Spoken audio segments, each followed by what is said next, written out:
जागतिक पातळीवरती पाण्याचं मोठं संकट आणि जिरायत भाग असेल किंवा बागायत भाग असेल, यामध्ये शेतीचं पीक कसं आणणं हे शेतकऱ्यांसमोर सध्या जगासमोर आव्हान आहे. त्यातच बारामतीमधील कृषी प्रदर्शन हे दरवर्षी भरलं जातं आणि या प्रदर्शनामध्ये तंत्रज्ञानावरती आधारित शेतकऱ्यांना जास्तीत जास्त तंत्रज्ञान वापरून उत्पन्न कसं जास्त मिळवता येईल यासाठी हे कृषी प्रदर्शन नक्कीच मोलाचं ठरलेलं आहे. यावर्षी हे कृषी प्रदर्शन येत्या 16 ते 20 तारखेदरम्यान भरणार आहे. आपण पाहू शकता की आपण बारामतीमधील कृषी प्रदर्शन बनणार आहे या ठिकाणी आहोत. या ठिकाणी इस्रायलच्या तंत्रज्ञानाच्या आधारावरती ठिबक सिंचन आहे. हे ठिबक सिंचन अगदी भारतात जास्तीत जास्त एका एकरला वापरता येतं, परंतु इस्रायलच्या तंत्रज्ञानावरती आधारित असलेलं हे ठिबक 700 फुटापर्यंत म्हणजे शेतकऱ्यांना अगदी 7 एकरापर्यंत हे ठिबक शेतीचं पाणी त्या शेतीला मिळू शकतं आणि पीक भरू शकतं.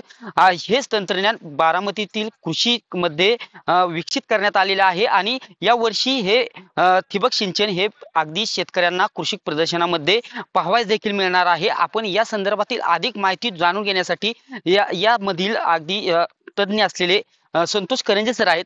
सर, काय सांगाल? इस्रायलचं तंत्रज्ञान अगदी भारतात विकसित होत आहे आणि सध्या पाण्याचा मोठ्या प्रमाणात तुटवडा होत आहे आणि सध्या हे प्रदर्शनामध्ये पाहण्याचं काय वेगळेपण आहे? निश्चित शेतकऱ्यांच्या समस्या खूप आहेत. म्हणजे तुम्ही म्हणल्याप्रमाणे लाईटचा समस्या आहे किंवा ड्रिप केलं तर त्याच्या मेंटेनन्सच्या समस्या आहेत किंवा पाणी एकसारखं भिजत नाही. तर हे इस्रायल तंत्रज्ञान आम्ही स्पेशली त्यांच्याशी करार करून स्पेशली आपल्या इथे बारामतीला आणलेलं आहे. भारतामध्ये आपल्याला बऱ्याच ठिकाणी त्यांनी आता काम चालू केलेलं आहे. परंतु महाराष्ट्रामध्ये ते अजून आले नव्हते. तर याच्यात सगळ्यात महत्त्वाची गोष्ट आहे की शेतकऱ्यांना मोटर लागणार नाही आणि फिल्टरही लागणार नाही. ड्रिप इरिगेशन म्हणलं की प्रेशर मधले मोटर पाहिजे, प्रेशरमध्ये पाणी चालतं. दुसरं त्यांना फिल्टर पाहिजे आणि फिल्टर नसेल तर ड्रिप चोकअप होणे किंवा पाण्याचं प्रेशर एकसारखं न मिळणे आणि प्रेशरमध्ये मोटरचं नुकसान होतं. म्हणजे मोटर जळणे किंवा मधल्या मागच्या पाईपा तुटणं. हे सगळं लपंडाव जास्त असतं आणि मग त्याला मेन, सबमेन या सगळ्या गोष्टींमध्ये पाईपलाईनचा खर्च जास्त वाढतो. इथं ही सिस्टम अशी आहे की ग्रॅव्हिटी इरिगेशन आहे. त्यांना 60 सेंटीमीटरवर त्यांचा पाण्याचा सोर्स पाहिजे. म्हणजे ते नदी असू द्यात, विहीर असू द्यात किंवा त्यांचं शेततळं असू द्यात. त्यातलं पाणी फक्त खाली आपल्याला घ्यायचंय. ते पाण्याची लेवल 60 सेंटीमीटर जर आपण ठेवली, की ती सिस्टम युनिफॉर्म चालते. मग त्याचं ड्रिपरचं जे डिस्चार्ज आहे, सुरुवातीला 2 लिटर प्रति तास असणार आहे आणि शेवटला बी तोच ड्रिपरचा आपल्याला डिस्चार्ज मिळेल. युनिफॉर्म डिस्चार्ज मिळतो.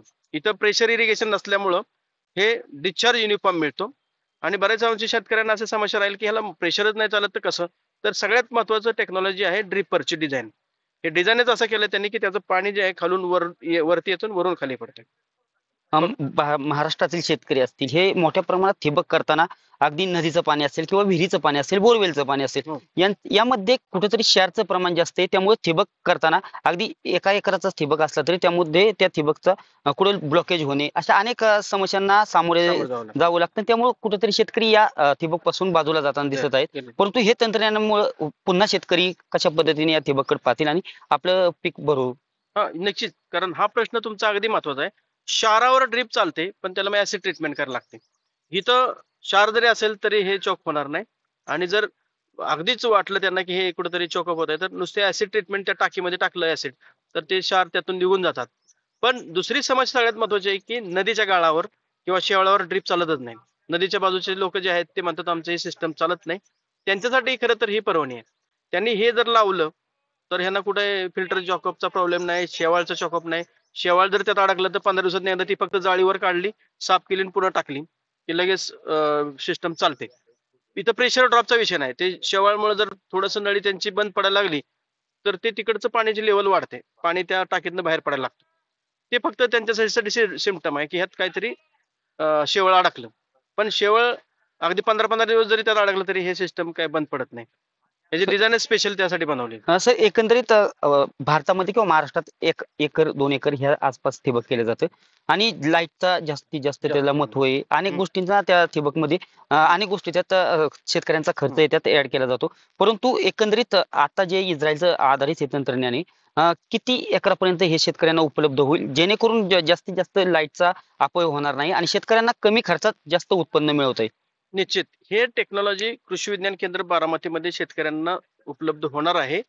या एका सिस्टमवर 10 एकर पण चालू शकतं. 7 एकर पेक्षाही जास्त 10 एकरापर्यंत ही सिस्टम चालते आणि एकच लॅटरल पूर्वीच्या सिस्टममध्ये 200 फुटाच्या पेक्षा जास्त चालत नाही. जास्त जास्त 250 फूट. म्हणजे प्रेशर जास्त असेल तर.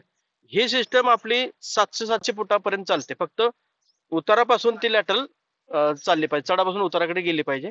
एका वेळी 700 फुटापर्यंत एक लॅटरल चालते.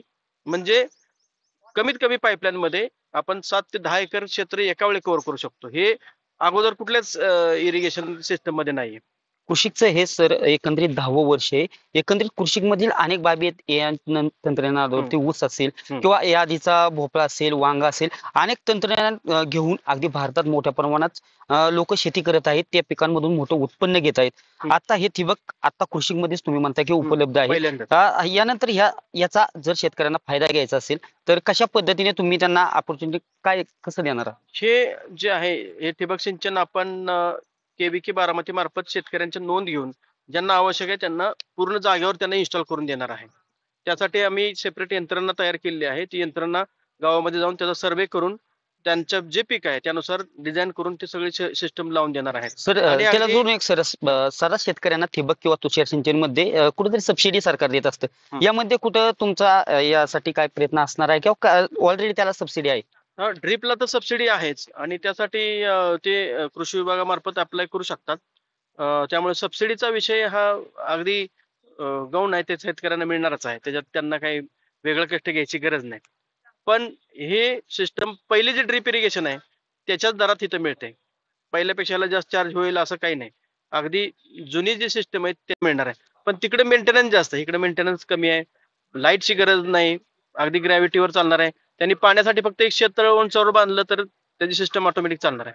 त्यांना वेगळं परत खर्च करण्याची इथं गरज नाहीये. नक्कीच इस्रायल देश अगदी खारं पाणी आणि कसल्याही पद्धतीचं गोडं पाणी नाही, पण तंत्रज्ञानावरती कशा पद्धतीने जगाला एक त्यांनी एक वेगळी शेती कशी करायची हे दाखवून दिलेलं आहे आणि तेच तंत्रज्ञान इस्रायलमध्ये वापरलं गेलं. अगदी भारतात शेती मोठ्या प्रमाणात आहे आणि अगदी 7 एकरावरती या वर्षी देखील लोक शेती करू शकतात. आपण पाहू शकता की हे तंत्रज्ञान आता सध्या कृषीमध्ये सुरुवातीला प्रदर्शनामध्ये शेतकऱ्यांना दाखवण्यात येणार आहे आणि या ठिबक सिंचनवरती आपण पाहू शकता की हे शेवग्याचं पीक आहे. अगदी 6 महिन्याचं पीक आहे, पण झाड अगदी या शेवग्याच्या फळांनी अगदी तोलून गेलेला आहे. या प्रमाणात मोठ्या प्रमाणात या ठिबकचा या शेतीला फायदा झालेला आहे आणि शेवगा असेल, ऊस असेल किंवा अनेक पिकं असतील, भारतात वेगवेगळी पिकं असतील, यासाठी अगदी मोठ्या प्रमाणात जे क्षेत्र असेल यासाठी हे इस्रायलचं ठिबक सिंचन नक्कीच शेतकऱ्यांसाठी फायदा होणार आहे. आणि येणाऱ्या काळात जी 16 ते 20 तारखेदरम्यान कृषीचं प्रदर्शन होत आहे, यामध्ये लाखो शेतकरी हे प्रदर्शन पाहण्यासाठी प्रदर्शनाला येत असतात. यामध्ये नवीनच एक हे ठिबकचं जे तंत्रज्ञान आहे इस्रायलने विकसित केलेलं आणि भारतात कृषी प्रदर्शनामध्ये पाहायला मिळणार आहे आणि येणाऱ्या काळात नक्कीच हे शेतकऱ्यांसाठी मोलाचं ठरणार आहे. शेतकऱ्यांच्या उत्पन्न वाढीसाठी नक्कीच महाराष्ट्रात नव्हे तर देशात एक पर्वणीच ठरणार आहे. कॅमेरा पर्सन विकीसह मी दीपक कापरे, TV9 मराठी, बारामती.